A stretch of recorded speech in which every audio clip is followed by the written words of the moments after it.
I like blood in matches. I'll just come out and say it. I like it when it's earned, when because to me, if you smash somebody, there's certain times where you have to have blood or it looks ridiculous.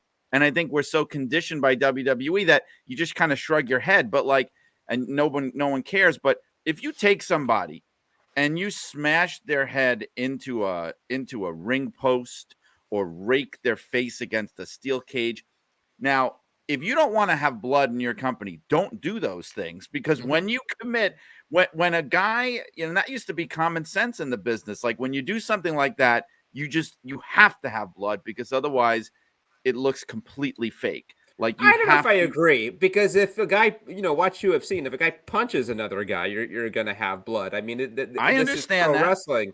Like but I think you all the just have more to reason accept that it's why, not gonna though. look real. But all the more reason why, when you do something that extreme, like when you've got, them against a hard object, like I'm just, because of my book, my Gorilla Monsoon book, right? I'm watching a lot of these old pay-per-views, and I'm in the middle of watching WrestleMania 3. And WrestleMania 3 was during the first era where WWE had banned all blood, no more blood.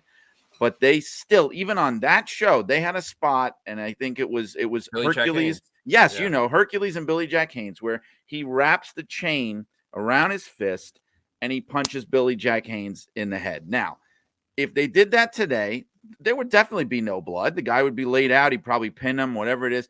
But because it was then, even though they had a no blood rule, it was still the idea of, well, if we're going to hit somebody in the head with a steel chain, he's got to bleed. He's just got to bleed. Otherwise, it makes no sense. So this is my roundabout way of saying I'm not squeamish about blood. I think it has a place in wrestling.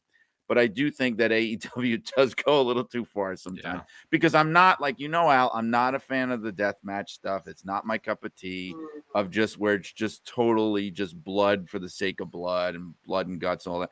I think it has a place, but I definitely don't. I haven't seen it, but I can't imagine that there's ever a good time to have anybody drinking anyone else's blood. I think I'm going to go out on a limb and say that.